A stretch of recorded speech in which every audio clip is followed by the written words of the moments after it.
What's up, Average Dad fans? Welcome back to another video. I've been using the Vivo X100 Ultra for a couple of days now, and I have my full first impressions. Spoiler, pretty damn good. Let's go!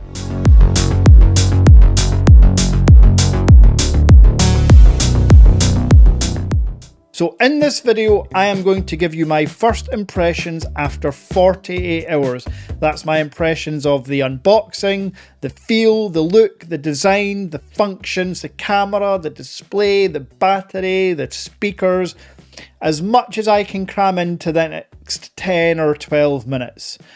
But please stay tuned to the end of the video, because it helps with retention and boosts the YouTube algo, but also for you, I am going to include a further 2% discount code off the Vivo X100 Ultra on the Average Dad Tech Store. Yes, I already have the cheapest price out there, but for you viewers of this video, 2% off the Vivo X100 Ultra for the next 7 days. Now, from the unboxing to the setup process, everything is smooth. The unboxing itself has everything you want from a phone, everything that Samsung, Google, Apple, and you know what Flossie says about Sony. So,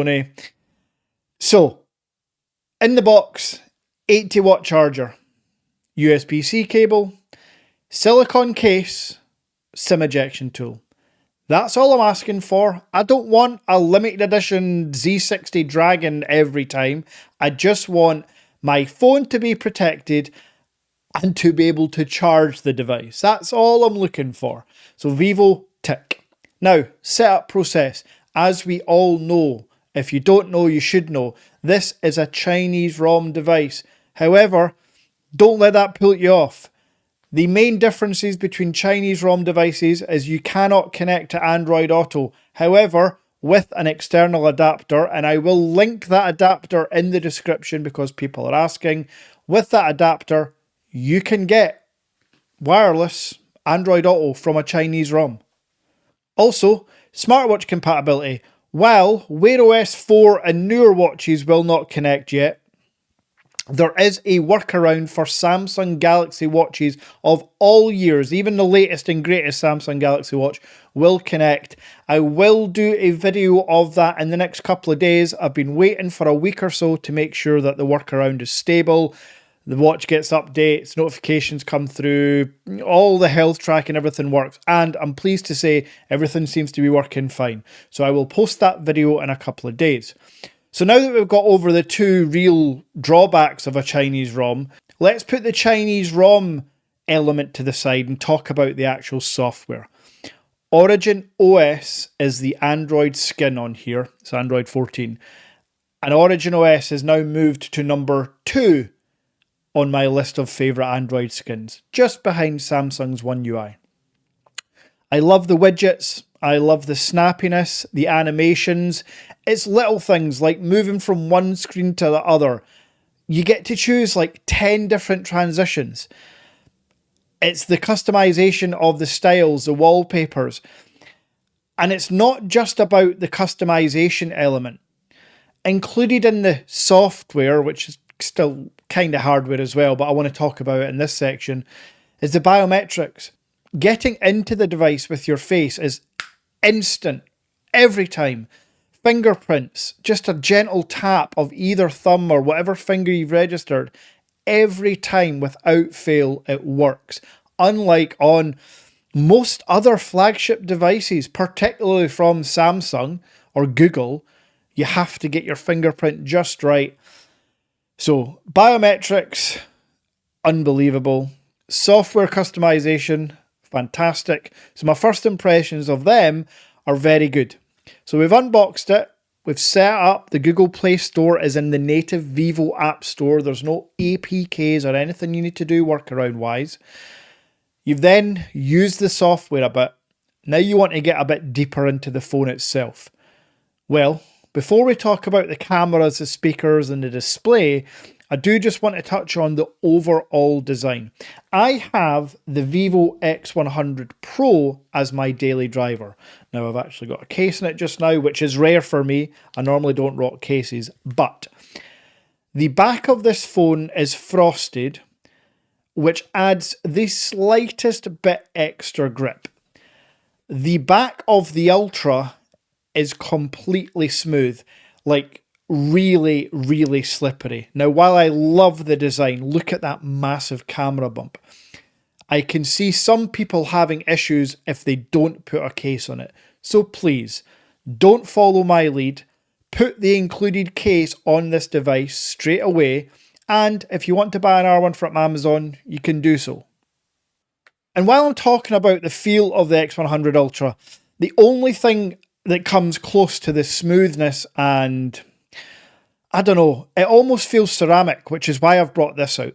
The Xiaomi 14 Pro 1TB ceramic edition, up for sale obviously, but this feels unbelievable. This feels like the most premium in-hand feeling, with the X100 feeling almost like ceramic. And I know it's not ceramic, I know it's glass, but it feels more ceramic-like than any other glass-backed phone I've felt. And then we have to talk about, very quickly, we'll talk about the fact that what they've done from my X100 Pro to the X100 Ultra is upgraded. Yes, it's an upgrade. You can put in the comments if you think Dimensity is better, but it's not. They've upgraded the chip. The X100 Ultra now comes with the Snapdragon 8 Gen 3 chip. I'm not going to go into benchmarks. I'm not going to sit here and tell you how great the chip is. You already know. It's an 8 Gen 3 chip inside a smartphone.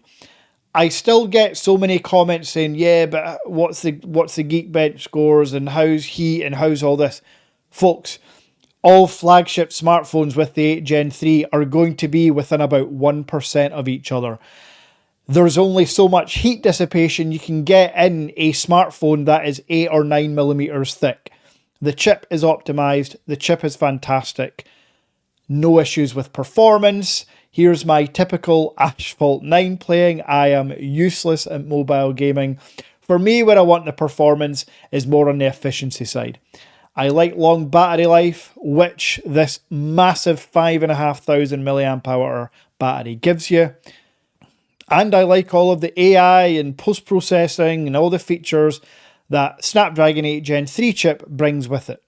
So that's internals kind of covered for my first impressions. In my review, I'll go a bit more in depth, but you're not here for that. You're here to look at the display, find out what the speakers sound like, and well, there you can see the display. It's a 6.8 inch behemoth. Again, I mentioned the X100 Pro is only Full HD, plus, well, I'd like Quad HD.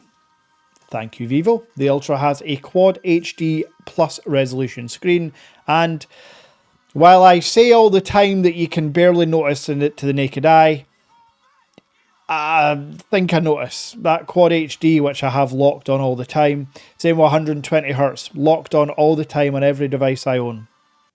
It's stunning. And then the speakers, have a listen for yourself. Just to find somewhere that finally feels like home. Oh, oh, oh. I hate all this overthinking. Oh, oh, oh, oh. The more I swim, the more I'm sinking. Take me to a world of silver. No more heartbreaks, tears, painkillers. Take me somewhere unfamiliar. Bring me back to where we started up. Get me out of now. To where we started up. Now, yesterday I posted initial impressions of the camera itself, nothing else. So here's some photos from that video if you didn't already see it. But before I show you them, again, I just want to highlight the one photo here of this flower, which you'll see in a second is getting blown around by the wind, and then a video zooming in to the center of that flower. This has been the most remarkable couple of images I've ever taken in a smartphone. I'm willing to say that. The focus, the clarity, the saturation, and you can put in Zeiss natural mode or vivid mode. The camera app has loads of features. As you can see here, you've got a more mode with super slow-mo. Somebody in the comments asked me to do a dedicated video. I am absolutely going to do that. The Vivo camera app has the most functionality of any smartphone camera app, in my opinion. And 100%, there can be no debate, surely by now, Vivo produced the best images and videos of any smartphone, not just Android. So, anyway, here's the photos I was talking about. Let me know in the comments what you think. So sick, so sick, so sick of love. So sick of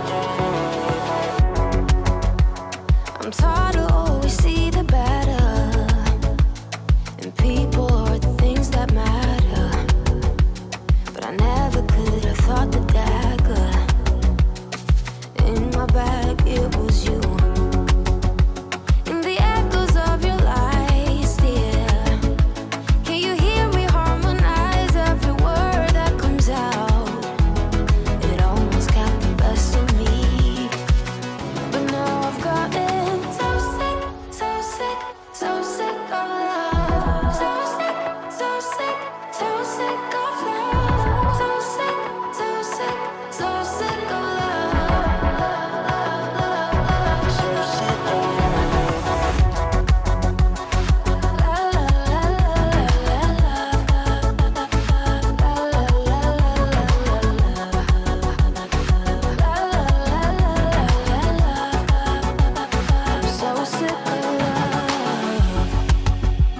I'd rather be naive and bitter. Decorate my lows in glitter. Now, the final thing I want to talk about is the price. My first impressions of the price. Is it worth it?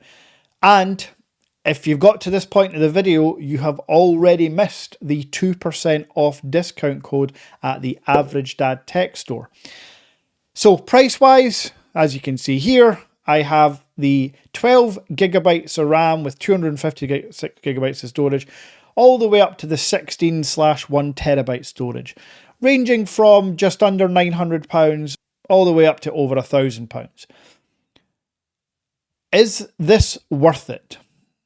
1,000,000%. I hate when people say that. You can only get 100%.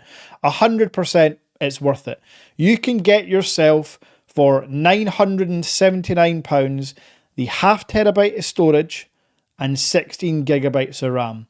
That's £280 cheaper. In fact, sorry, it's half terabyte. That's £380 cheaper than the S24 Ultra and equivalent 15 Pro Max from Apple.